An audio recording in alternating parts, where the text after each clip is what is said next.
What's up, y'all? This is episode 19 of Conversation with Coomer. Today, I'm here with the brother, Evan Cassidy.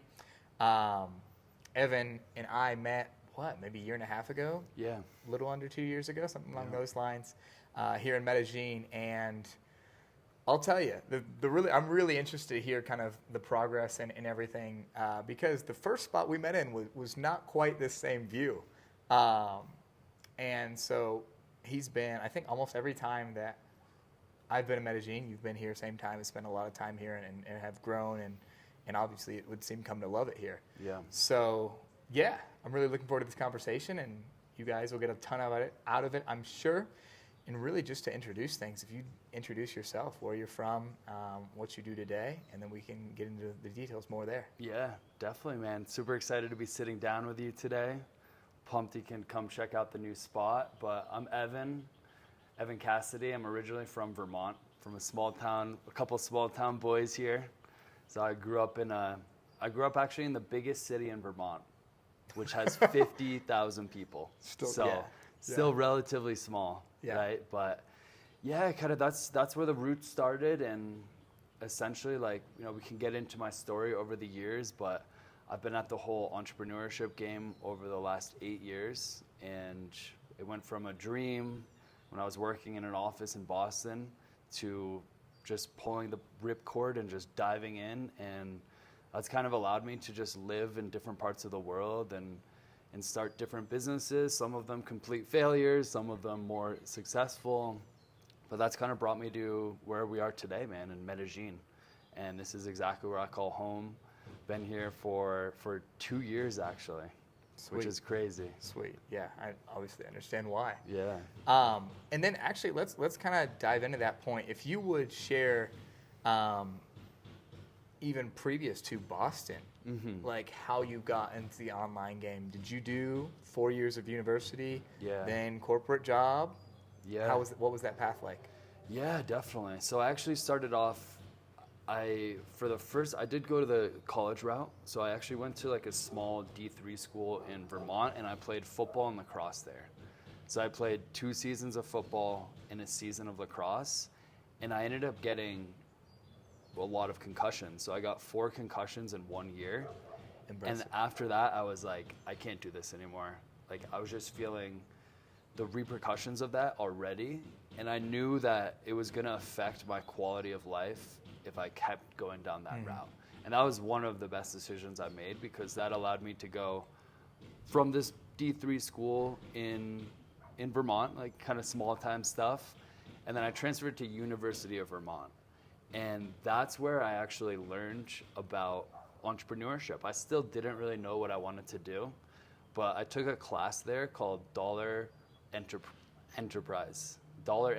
So we had groups of people, and they gave us $1, and they're like, you have to make a business out of this. And whoever has the most money after a couple months, you win. So that just kind of I became the group leader. We just sparked so many different things. And we ended up creating a sticker business, and it was fun, and we raised money for charity. But that just ignited the passion of creating things and entrepreneurship, and kind of set off that light bulb, which then would blossom into all these different internship opportunities, working for startups. And then after I graduated, I dove into, I still didn't really know what I wanted to do. So I went down to Martha's Vineyard. I don't know if you know, if you've heard of Martha's Vineyard. Yeah. It's a small island outside of Massachusetts. And I was a cab driver down there for the summer. Really? Yeah, so I drove this. At the time, I was confused in Vermont, and I was delivering pizzas, working for a nonprofit, and I heard my buddy, he was like, hey man, I'm actually going down to Martha's Vineyard to work down there. There's this opportunity, there's these 2 entrepreneurs that they ship in a bunch of different college students into these houses, and they just drive cab. They drive these 15-passenger cabs all summer. So I said, let's send it. I called up the boss. I was like, hey, boss, you need another worker? He's like, yeah. 2 weeks later, I was living in Martha's Vineyard. I went down there with like negative in my bank account. And I just started like driving cab for the summer. And that allowed me to meet so many different people, because you have all these people from Boston, New York, like people with a lot of money, like coming into Martha's Vineyard. And I was just able to learn about so many different career paths, so many different opportunities. And then that lit off the light bulb where software sales is the good initial place to start. Like that's where I can go in there, learn some stuff, make some money. And so that's what I did. I went and I applied to the best places to work in Boston, and I got a job at this software company as an outbound BDR. So just ripping 100 cold calls a day to CEOs, VPs of sales. And that's kind of where like my real work experience started. That's where I like learned a ton there, worked my way up from BDR to AE. And then after about 3 years, it was a great place to work. You know, we had lunches and kegs in the office and company outings and stuff, but I still like, I had that itch for entrepreneurship. And I was feeling like I was just like kind of a cog in the machine, right? Going to work every day, like taking the tea, stopping by Dunkin' Donuts, getting my iced coffee, going to the office, working 12, 14-hour days for somebody else. And I had a vision, and I saw my life flash before my eyes if I kept down this route. And it was a decent life, right? Like get a promotion, you find a wife, you move to the suburbs, you have a kid. Because that's what I saw so many other people in leadership, that's how their life was. And I realized that I didn't want that life for myself. So that's when another drastic decision came, and I ended up like buying a course on how to start a digital marketing agency. Within 1 month, I bought the course, I quit my job, I broke up with my girlfriend, and then I booked a one-way ticket down to Brazil. And I'm like, I've got like $10,000 saved up right now. I bought this course. I'm just like going all in. I'm going to go down to Brazil where my money can go far, and I'm going to try to figure it out. And that was 8 years ago. And since then, like, I haven't worked for anybody else. Beautiful. So that kind of kicked it all off. Beautiful, beautiful. Yeah, thanks for sharing that. So, and I love that. That's like bang, bang, bang, bang. I love how much of a sin that really was. Yeah. But something we just, actually, Lysa and I just talked about was you've been in it for a while. How long would you say, you know, starting with that initial Brazilian endeavor, did it take to where you would say you were more or less like settled and doing well, and you felt like you were capable in this world? How long, what process was that it took me a while, man, honestly. And there's some different parts of my story that had an effect to that. Like I used to struggle with alcohol and drugs, and that really had a big hindrance on my success. So I would kind of build up myself, build up my business, and then kind of just tear it all down. And I went through since I moved to Brazil, I went through about call it like a 5-year, 6-year cycle of doing that, where I was able to make a living, right? But I was never able to like put all the pieces together and have like a really solid business that I can live comfortably and feel financially free. And that's because I kind of had my demons inside of me that was holding me back from doing that. And I was just I was prioritizing partying and chasing girls over building a business. So that's where it's like that balance of, you know, some people, and I see it here in Medellín as well, right? There's so many temptations here. Some people come down here with dreams of like growing their business, and then they get caught up in like the party lifestyle, and because there's so many beautiful women down here, and then they'll leave like 2 or 3 months later. So I had a really hard time finding that balance for the first like 5-6 years. And as long as you're comfortable, of course. For those people who may be struggling with that, what would you say really helped you to say, hey, enough is enough, or I'm done with this, whatever? What was that like for you? Yeah. There was never any like huge event, and honestly, like I had struggled with alcohol and drugs since I was in high school. And I always kind of had things okay on paper, but inside like it was turmoil. And there would be like, you know, different things where things would just like break in my life, right? I would get in trouble, right? I've been in trouble with like the law. I've been in trouble with school. I've been in trouble, I've ruined relationships and different things like this. And then I would kind of get it together for a bit, but then it would end up, and things would just end up breaking down the line. And I think I had another vision, honestly. Like these kind of visions that I have, like, help propel me in this right direction. And it was actually 5 years ago, because I've been sober for 5 years now. And I was actually like, I moved to Southeast Asia with the dreams of, like, just scaling my agency, and I got lost in the sauce there as well. And I ended up, like, wasn't able to scale the agency, like, broke up with my girlfriend over there, and I ended up moving back to Vermont, to my parents' house. And at this point, I was 28 years old. So here I am, like, broke, heartbroken, just like just using alcohol to really just, like, numb myself, living in my parents' basement. And I'm like, this is how my life's going to be unless I make a stop.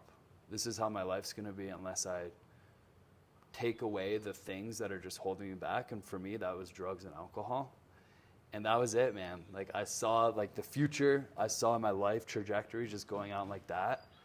And then that was enough, right? Like, I did go to, like, AA and do all of that. And that's what really, like, helped kickstart things. But that, like, that vision, and just after so many years of just kind of ruining different things in my life, that was enough to do it. And that was the best decision I've ever made, because that was 5 years ago. And then that's when the life trajectory, like, was going like that. That's when we started going like that. Sweet. And actually, that's something too I want to highlight, because I think what you said there, where, like, it wasn't like a super, like, visceral change almost, or like a really noticeable thing, because that's in similar experiences for me in terms of, like, enacting change. A lot of people, and I think you can still have a tendency to do this, and there are cases for sure, but a lot of people will think, like, oh, this has to happen in order for me to change, in order for my life to be different, et cetera. When in fact, like, it's, in so many cases, you just make the decision. Like, that's a mentor of mine. It's like, you can literally decide to be this right now or to do this right now, and that's 100% true. For sure. It may not feel super different immediately, right? But when you do go into it day after day after day, and the consistency and the momentum build, that's where you're like, okay, we're in a different world now, right? And 100%. So that's really, like, thanks for sharing that, and thanks for being open there, course, because man. I think there's so many people who might want to be, living in Medellín and doing all these kind of things. But those are, there's the little micro things that might be holding them back, and it can be something as simple as saying, hey, we're going to make this decision and we're going to move with it. Definitely. And it doesn't have to be alcohol and drugs, right? It can be bad habits, right? Or just other self-destructing behavior that are the things that are holding people back, right? Everybody has their own kind of outlet or their own vices, and it affects them differently. But you're right, man. It doesn't have to get to the point where, like, your whole world is just exploded, right? It just has to be at the point where you're conscious that it's not serving you. And so moving forward, like, past, in Vermont again and everything, right? I know you said you've had a couple different businesses. Some do well, some fail. What was that process like in terms of in getting to where you are today? Because I know, right, you've had the agency for a little while now. How was that process, and how do you feel you came, like, or why did you settle on the agency or decide, okay, this is the way? Yeah, definitely. So something that I've really learned between my last agency was, we started as a full service agency, and then we pivoted into doing real estate video production. And I had a business partner with that, and then we brought on another business partner later.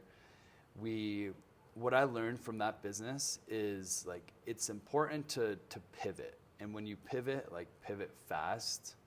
That business was, like, it was decent, right? I worked on it for about 3 years, but we didn't scale it to a point where 3 business partners were able to live from it.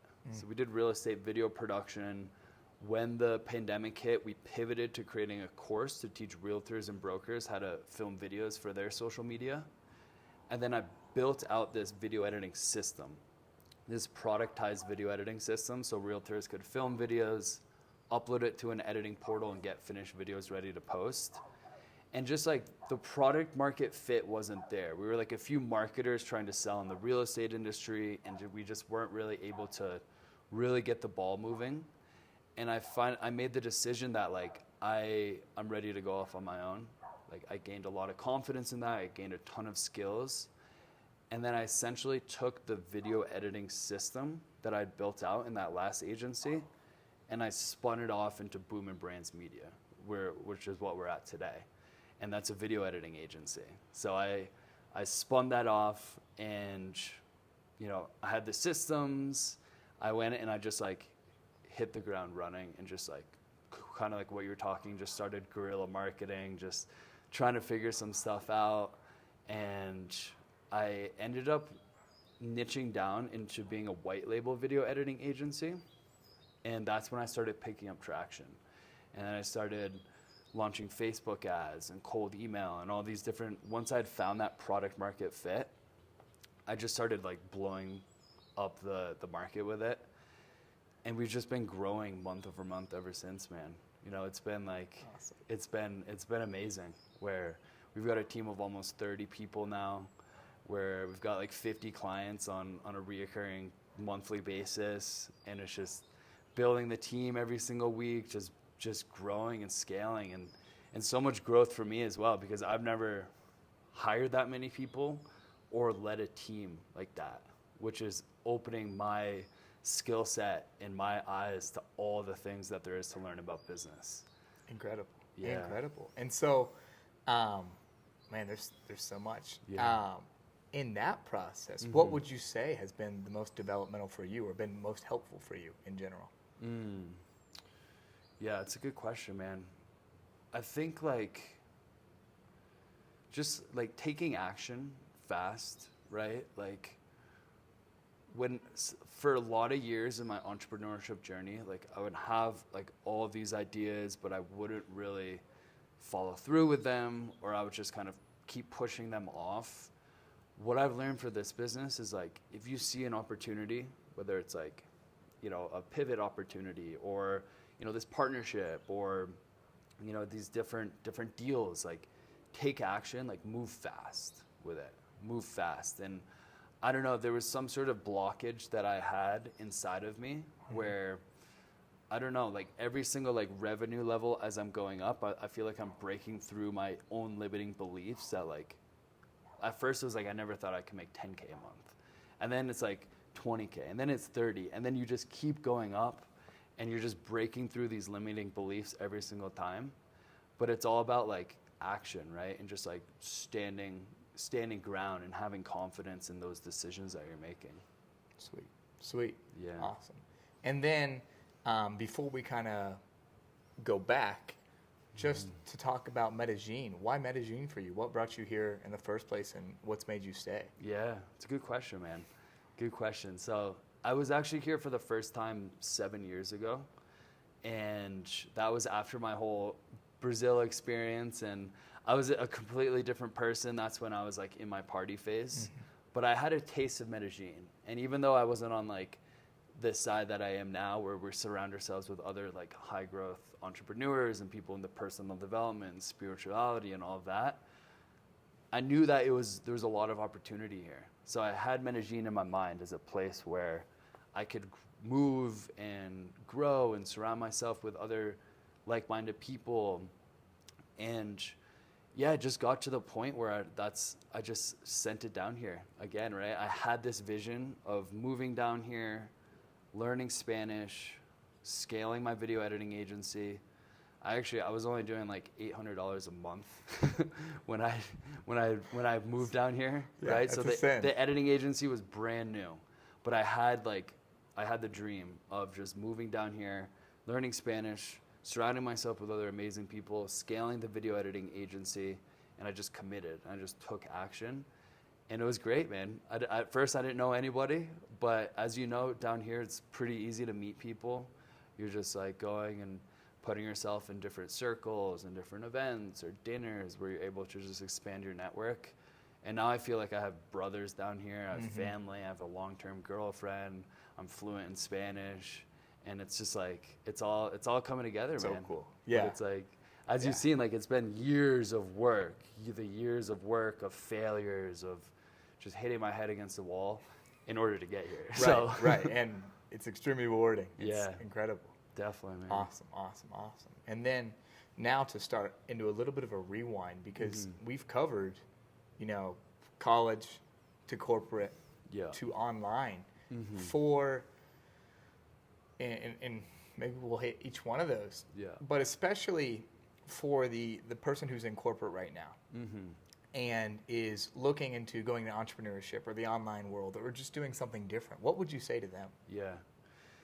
Man, it depends on like what stage in life that you're in, right? If you're in your 20s, just send it. Just send it, right? It gets harder and harder the longer you wait, because you might have a girlfriend, then you're gonna have car payments or a mortgage or maybe a family, and it gets so much harder to make that dive into entrepreneurship. And you have to expect that you're probably not gonna hit it out of the park on your first business. It's gonna take multiple times of just failures, but learning and failures and learning. So the sooner that you can start that, the better. Like the faster that you're gonna hit that you're gonna find that product market fit, that you're gonna be able to have a business that you're proud of, that you can live off of. So yeah, man, if you're in your 20s, like, just go for it. Go for it. Sweet. And then take this wherever you would. It's a little bit more ambiguous. To the younger version of Evan, or to someone, you know, looking to do what we do and get on our world, what would you say to them as well? Yeah, so I would like say that same advice, like a little more tailored to me, and maybe like a story. Like even when I was in college, I had so many different business ideas, and not far-fetched things, even things that I could practically do, right? Like, I saw there was a need for like an iPhone, like a phone repair service in my college town. There was this really, really interesting business model for like kind of a Uber Eats way back in the day before Uber Eats that could have been localized, right? All these really interesting business models that I would have committed to, like I could have learned so much from it, right? But I didn't. I kind of pushed it off, prioritized partying, girls, and all that stuff, right? So looking back, it's like, follow your gut, you know? Like, if you have an idea, there's very little downside for, like, going for something and trying it, especially if you're young. Awesome.